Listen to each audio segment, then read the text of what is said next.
You don't live in reality, and in this video, I'm going to prove it. Right, so have you ever had one of those moments where you reach for your phone or a mug or something else, and it's not there, it's not where you thought you put it? Or maybe you see a spider on the wall and you jump back, only to realize a few seconds later, oh, it's just a piece of dirt. Or maybe, and you've definitely experienced this one, you've pushed on a door only to realize you have to pull it to open it. And let's face it, when things like that happen, it's a bit weird. You feel a bit out of sorts. It's like reality suddenly shifted. Or probably you just end up feeling a little bit stupid. But you're not, because those moments tell us exactly how the brain works. Because in those moments, here's what happens. Your brain made a prediction, it checked that prediction against your sensory input, realized it was wrong, and then updated it. But the thing is, your brain is doing that about everything, all the time. It's only the glitches, the mistakes that you notice. But essentially, you're living in a mental simulation. And it's only because you always live in a mental simulation that you are able to dream, that you're able to lucid dream. And when you realize that deeply, when you understand what that means, lucid dreaming doesn't seem quite so far away. So in this video, we're going to talk about your mental multiverse, and I'm going to share with you a lucid dreaming technique which will change how you see reality. The mental multiverse. Right, so we've all heard about multiverse theory. It's the idea that there are many, many worlds, many universes, many versions of you. There's a universe where you're watching this video, only you've got a goatee.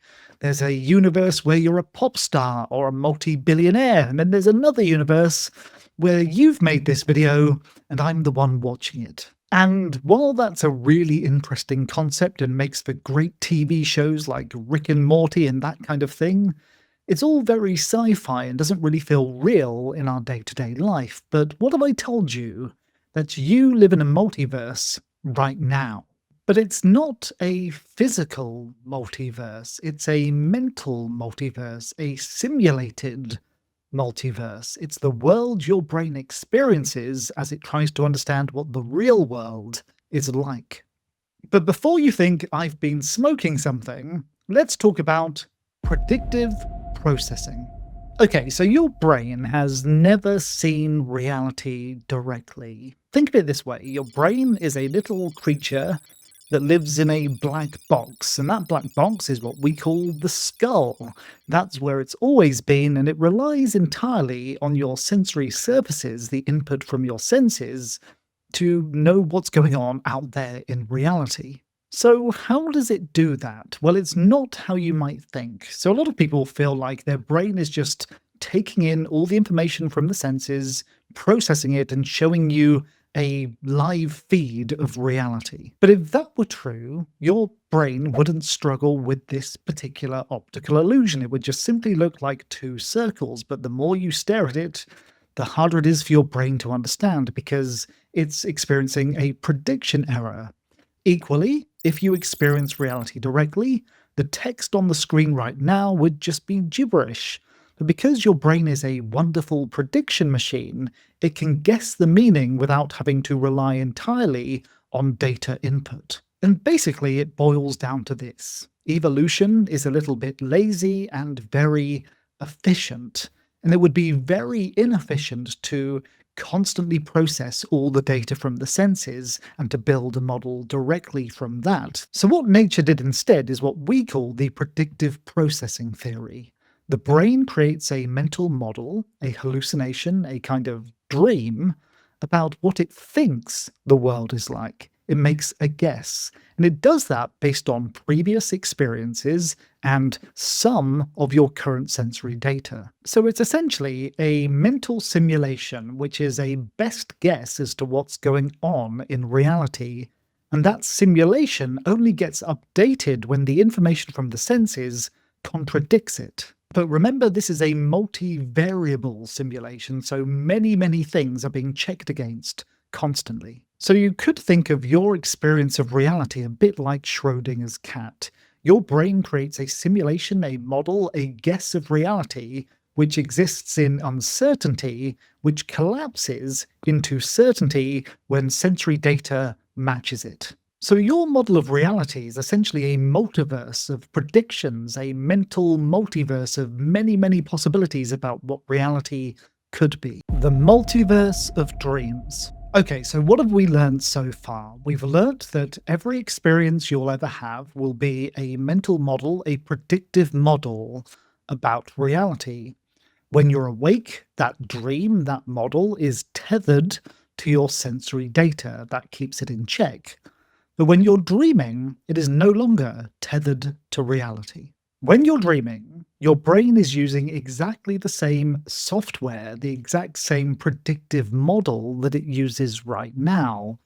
But the model in dream space is no longer stabilized by sensory data, which means dreams can go completely off the rails. Or another way to think about it, dreams are all prediction with no correction, whilst reality is prediction with correction. In waking life, you can have a thought and sensory data can contradict that thought. So if I'm walking down a spooky alley at night and I think, what if I'm being followed?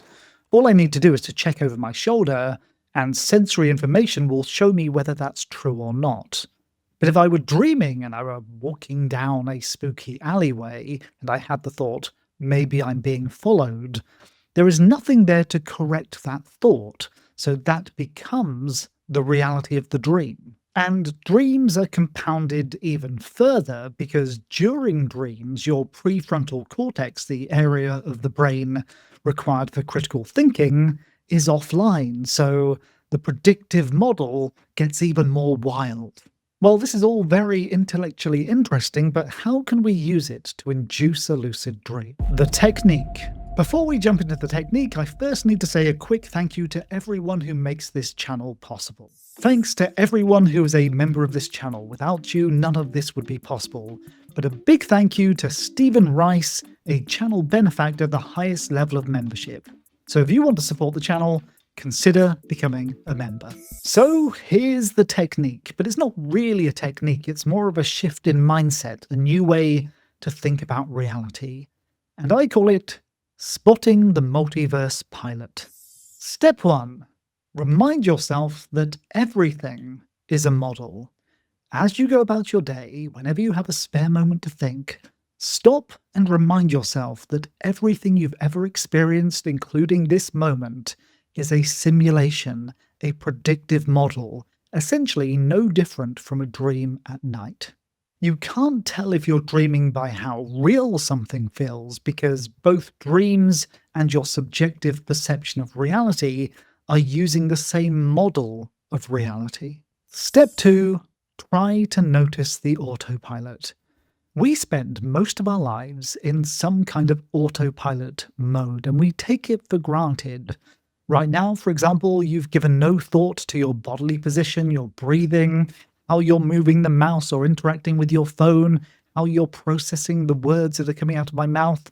All of that is done on autopilot. Try to become more aware of the moments when your mind is running on auto. And we're not trying to stop autopilot just to recognize it, just to bring metacognition along for the ride. And what you'll almost certainly notice is autopilot is incredibly graceful, incredibly fluid. Watch just how amazingly your body and mind navigate the world without you having to think about it. Step 3. Notice your expectations.